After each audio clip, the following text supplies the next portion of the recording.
Super Bowl 2025, one of the biggest events of the year, not just for football, but for entertainment. And this year, the halftime show was headlined by none other than Kendrick Lamar. Now, as a huge Kendrick fan, I was really excited to see what he would bring to the stage. But I also have to be honest, I completely understand why opinions were divided. Some people loved it, others not so much. In fact, some even called it the worst halftime performance in Super Bowl history. But here's the thing, this was not a typical Super Bowl halftime show, and Kendrick Lamar is not a typical artist. A lot of people expected him to perform some of his biggest hits like All Right, which he actually performed when Dr. Dre headlined the Super Bowl halftime show some years back. Poetic Justice, which features Drake, though that collaboration is obviously off the table now, or Loyalty with Rihanna, which would have been an amazing moment, but given that she's currently supporting ASAP Rocky during his legal issues, she likely wasn't even available. Personally, I would have loved to hear Family Ties with Baby Keem, who is Kendrick's cousin, so I'm surprised he didn't bring him out. That is such an underrated high energy song. I also thought he might bring out Future to perform.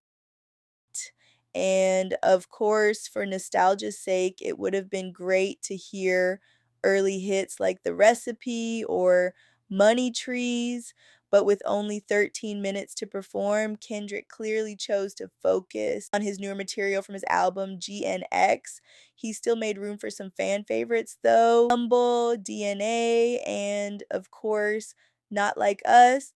Kendrick is an artist who thrives on symbolism, and this performance was no exception. One of the most striking creative choices was Samuel L. Jackson narrating the show, dressed as Uncle Sam. That alone carried multiple layers of meaning. It could represent Uncle Sam as the American government, but also something deeper. The idea of a Sambo, a term used during slavery for an enslaved black person who was submissive to white authority, someone who would enforce the system, keep others in line, or even betray fellow enslaved individuals.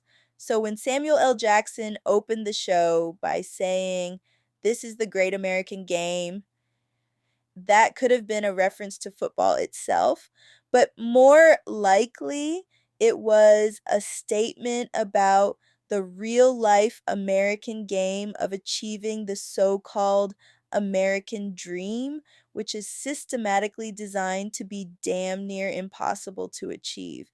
The performance's visual elements carried strong messages as well.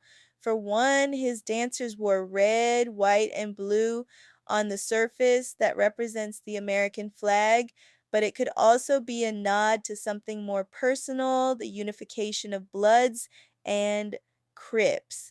Given that Kendrick is from Compton, where these two gangs have historically clashed, it wouldn't be surprising if this was an intentional reference to unity.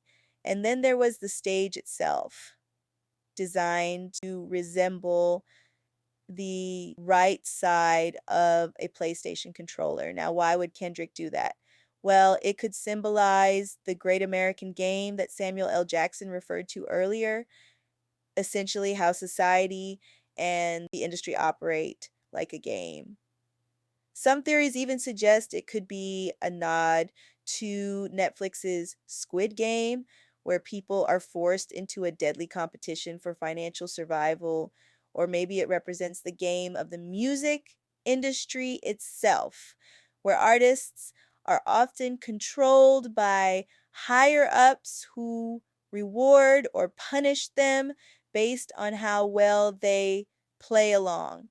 One of the most interesting moments was how Uncle Sam reacted to different songs. When Kendrick performed something high energy, Uncle Sam dismissed it as too loud, too ghetto. He even asked Kendrick, "Do you really know how to play the game?"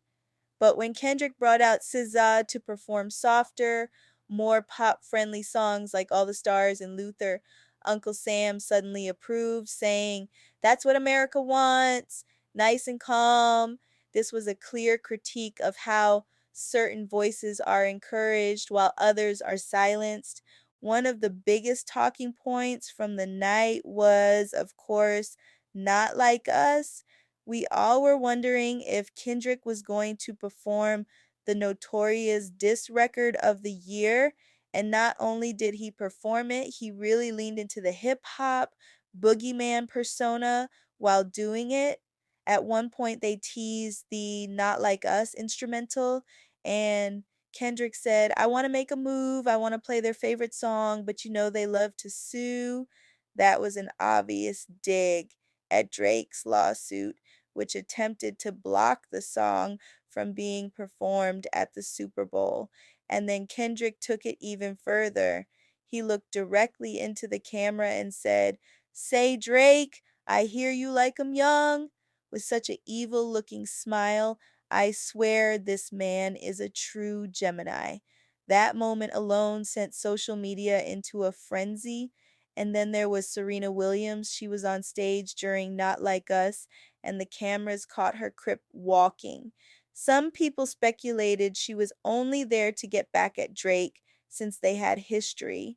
But honestly, Serena is from Compton, and she's actually done the crip walk at a tennis match before. So I saw it as more of a hometown connection than anything else. Overall, I really enjoyed Kendrick's performance. It was clear that he was in his element, and it was great to see him genuinely enjoying himself. And Sa did a fantastic job, even though she seemed a little nervous. She looked stunning. That being said, I understand why some people didn't connect with it. Unlike most Super Bowl halftime shows, this wasn't designed to entertain, it was designed to make a statement. Most Super Bowl performers focus on wowing the audience, but Kendrick, he doesn't really care about that. He even said it at the start, the revolution will be televised. You picked the right time, but the wrong guy, he knew people wouldn't love it because he's not the kind of artist to put on a show for what mainstream audiences expect. He came with a message and he delivered it in his own way. There were a lot more hidden messages and symbolism in the performance, but to be honest, I'm not about to get into all that because I'm not that kind of Kendrick fan. I'm just here strictly for the bars, lyricism, and musical arrangement. But there are plenty of YouTubers breaking down all the meanings and interpretations on their channels, so feel free to check them out. His label, PG Lang, handled the entire production, and whether you liked it or not, you have to admit it was well thought out and executed with purpose. So, if I had to rate it, I'd give it a 7.5 out of 10. I also want to note Kendrick was looking real voluptuous on that stage too. I saw him hop off the top of that car with them denim bell bottoms on. I said, damn. What do you think? Did Kendrick deliver a powerful moment or did it miss the mark for you? Let me